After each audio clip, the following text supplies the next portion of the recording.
Hello everyone, welcome to the another video. और आज की इस वीडियो में हम बात करेंगे कि स्टॉक मार्केट ट्रांजैक्शंस का बिजनेस टर्नओवर कैसे कैलकुलेट होता है। तो इस टर्नओवर कैलकुलेशन के रिगार्डिंग इनकम टैक्स डिपार्टमेंट की तरफ से कोई गाइडेंस नहीं है। ये जो अभी मेथड मैं आपको बताने वाला हूँ, ये institute of chartered accountants of India के एक गाइडेंस नोट के मुताबिक है और ये एक्सेप्टेबल है। गाइडेंस नोट की लिंक डिस्क्रिप्शन बॉक्स में दी हुई है, आप चाहें तो उसे रेफर कर सकते हैं। अब यहाँ पर बेसिकली 3 तरह के ट्रांजेक्शन होते हैं, जिसमें से पहला आता है delivery based transactions. Delivery based transactions का मतलब होता है कि जब आप स्टॉक को खरीद कर उसे होल्ड करते हैं एक दिन से ज्यादा, तो वो आपको कहलाता है डिलीवरी बेस्ड ट्रांजेक्शन। उस केस में टर्नओवर कैलकुलेट करने का तरीका ये है।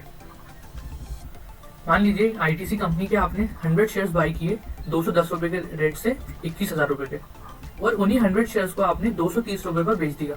तो यहाँ पर जो आपकी सेल फिगर होगी, जैसे कि आपने यहाँ पर 23,000 में शेयर्स बेचे, तो ये 23,000 रुपीज आपका टर्नओवर कहलाएगा। अब बात ये आती है कि ये टर्नओवर जब ही कहलाएगा जब आप अपनी ट्रेडिंग को as a business income show कर रहे हो। क्या? जब आप अपनी ट्रेडिंग इनकम को as a business income show कर रहे हो। आप चाहें तो इसे as a short term capital gain भी शो कर सकते हैं।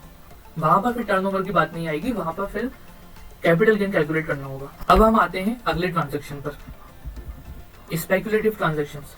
स्पेक्युलेटिव ट्रांजेक्शन वो होते हैं जहां पर आप इंट्राडे इक्विटी ट्रेडिंग करते हैं, फ्यूचर्स एंड ऑप्शंस नहीं। इस चीज को ध्यान रखिएगा, इंट्राडे इक्विटी शेयर्स में जब ट्रेडिंग करते हैं तो वो ट्रांजेक्शन स्पेक्युलेटिव ट्रांजेक्शन कहलाते हैं।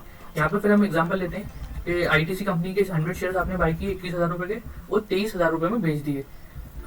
तो यहाँ पर जो डिफरेंस आया 23,000 और 21,000 रुपए का, 2,000 रुपए, ये कहलाएगा आपका टर्नओवर। अगर यहाँ पे आप मान लीजिए कि आपने 23,000 के शेयर्स बाय किए थे और 21,000 में बेचे, तो यानी आपको 2,000 का लॉस हुआ, तो भी ये 2,000 रुपए ही आपका टर्नओवर कहलाएगा। राइट, अब आगे बढ़ते हैं। तीसरा ट्रांजेक्शन होता है speculative transaction, sorry non speculative transaction. इसमें फ्यूचर्स एंड ऑप्शंस कवर होते हैं। तो फ्यूचर्स एंड ऑप्शंस दोनों के टर्नओवर कैलकुलेट करने का तरीका अलग अलग है। फ्यूचर्स में सेम स्पेक्युलेटिव ट्रांजेक्शन की तरह ही होता है कि जो आपका बाय और सेल का जो डिफरेंस होगा वही आपका टर्नओवर कहलाएगा।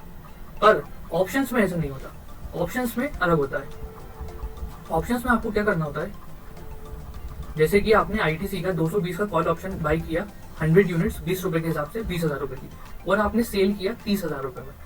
तो अब आप 20,000 और 30,000 के बीच का जो डिफरेंस है 10,000 रुपए, ये आपको लेना है, प्लस आपको ये वाली सेल, ये 30,000 रुपए की सेल वैल्यू है, इसको यहाँ पर ऐड करना है। तो आपका टर्नओवर होगा 40,000 रुपीज।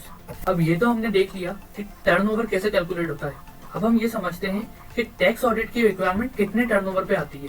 तो पहला केस है कि अगर आपका टर्नओवर 5 करोड़ रुपए से ज्यादा है तो आपको टैक्स ऑडिट करवाना ही करवाना है। दूसरा केस है कि अगर आपका टर्नओवर 5 करोड़ रुपए तक है और प्रॉफिट आपका टर्नओवर के 6% से कम है, एंड वो जो 6% अमाउंट आपका आया है वो आपकी बेसिक एग्जेम्पशन 2.5 लाख, 3 लाख या 5 लाख इससे ज्यादा है, तो फिर आपको टैक्स ऑडिट करवाना पड़ेगा। तीसरा केस ये बोलता है कि आपको ऑडिट कब नहीं करवाना है। तो ऑडिट कब नहीं करवाना है, जब आपका टर्नओवर 5 करोड़ रुपए तक है और प्रॉफिट जो है वो 6% से ज्यादा है, तो आपको ऑडिट करवाने की जरूरत नहीं है। इन तीनों केसेस को मिलाकर मैंने कुछ एग्जांपल्स के बेसिस पर समझाने की कोशिश की है।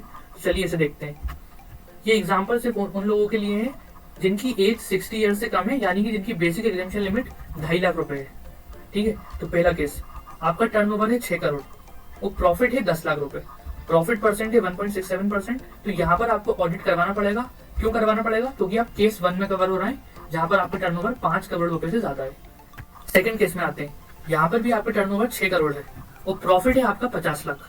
तो यहाँ पे आपका प्रॉफिट परसेंट हो गया 8.33%। तो हाँ, यहाँ पर भी आपको ऑडिट करवाना है। क्यों करवाना है? क्योंकि आपका टर्नओवर 5 करोड़ से ज्यादा है, आप केस 1 में फॉल कर रहे हैं। तीसरे केस पे आते हैं, यहाँ पर टर्नओवर आपका 6 करोड़ है और प्रॉफिट की जगह है आपका 1 लाख रुपए का लॉस। तो यहाँ पर भी आपको ऑडिट करवाना है क्योंकि आपका टर्नओवर 5 करोड़ से ज्यादा है, आप अगेन केस 1 में फॉल कर रहे हैं। तो चलिए अब आगे बढ़ते हैं, फोर्थ केस पर आते हैं। यहाँ पर आपका टर्नओवर 5 करोड़ से कम है, 4 करोड़ रुपए, और आपका प्रॉफिट है 2 लाख, प्रॉफिट परसेंट हुआ 0.5%। अब यहाँ पर एक अजम्पशन हमें लेनी है कि आपकी ये जो 2 लाख रुपए इनकम है, इसके अलावा आपकी कोई और इनकम नहीं है, जीरो इनकम है। ठीक है, तो यहाँ पर आपका प्रॉफिट आया 2 लाख रुपए। अब इस केस में आपको ऑडिट नहीं कराना होगा। क्यों? आप केस 2 में कॉल कर रहे हैं। वो केस 2 बोलता है कि अगर आपका टर्नओवर 5 करोड़ से कम है, हाँ 5 करोड़ से कम है, आपका प्रॉफिट जो है 6% से कम है बट बेसिक एग्जामेशन से भी कम है, तो आपको ऑडिट कराने की जरूरत नहीं पड़ेगी। यहाँ पर आपको बेसिक एग्जामेशन 2.5 लाख रुपए, प्रॉफिट 2 लाख, इसलिए आपको ऑडिट कराने की जरूरत नहीं है। अगला केस, यहाँ पर आपका टर्नओवर फिर से 5 करोड़ से कम है, 4 करोड़, और प्रॉफिट है 2.5 लाख, बिल्कुल बेसिक एग्जामेशन के बराबर। तो यहाँ पर भी आपको ऑडिट कराने की जरूरत नहीं है, क्योंकि आपका प्रॉफिट जो है वो बेसिक एग्जामेशन तक है, बेसिक एग्जामेशन लिमिट से ज्यादा नहीं है। अगला केस, अगेन आपका प्रॉफिट 5 करोड़ से कम है, सॉरी आपका टर्नओवर 5 करोड़ से कम है, तो प्रॉफिट है 3 लाख। अब 3 लाख रुपए आपकी बेसिक एग्जामेशन ज्यादा हो गया, और प्रॉफिट परसेंट जो है वो 6% से कम है, तो यहाँ पर आपको ऑडिट कराने की जरूरत पड़ेगी केस 2 की वजह से। ठीक है, अगला केस, यहाँ पर फिर से आपका टर्नओवर 5 करोड़ से कम है और आपका प्रॉफिट आ गया 21,45,000, जिससे आपका प्रॉफिट परसेंट हो गया 7%। तो फिर आपको ऑडिट कराने की जरूरत नहीं है। क्यों नहीं है? क्योंकि आपका टर्नओवर 5 करोड़ से कम है और आपका प्रॉफिट जो है वो 6% से ज्यादा है, इसलिए आपको ऑडिट कराने की जरूरत नहीं है। ये केस 3 की वजह से है। अगला केस, यहाँ पर अब आपका टर्नओवर 5 करोड़ है, एग्जैक्ट 5 करोड़, ठीक है, प्रॉफिट जो है आपका 6.45% के हिसाब से 32,25,000 रुपए। तो फिर वही आपका टर्नओवर 5 करोड़ तक है, मतलब 5 करोड़ से ज्यादा नहीं है। अगर 5 करोड़ से ज्यादा होता तो केस 1 के हिसाब से आपको ऑडिट करवाना पड़ता। तो आपका टर्नओवर 5 करोड़ तक है और आपका प्रॉफिट जो है वो 6% से ज्यादा है, तो भी आपको ऑडिट नहीं करवाना पड़ता। तो आई होप कि आपको समझ में आ गया होगा कि इनकम टैक्स ऑडिट की जरूरत कब पड़ती है। अगर आपको कुछ भी समझ में नहीं आया हो तो आप मुझसे कांटेक्ट कर सकते हैं लिंक्डइन के थ्रू। मेरी प्रोफाइल की लिंक डिस्क्रिप्शन बॉक्स में दी हुई है। अगर आपको वीडियो पसंद आई हो और आप ऐसी और वीडियोस देखना चाहते हैं तो चैनल को सब्सक्राइब करना ना भूलें। Thank you so much.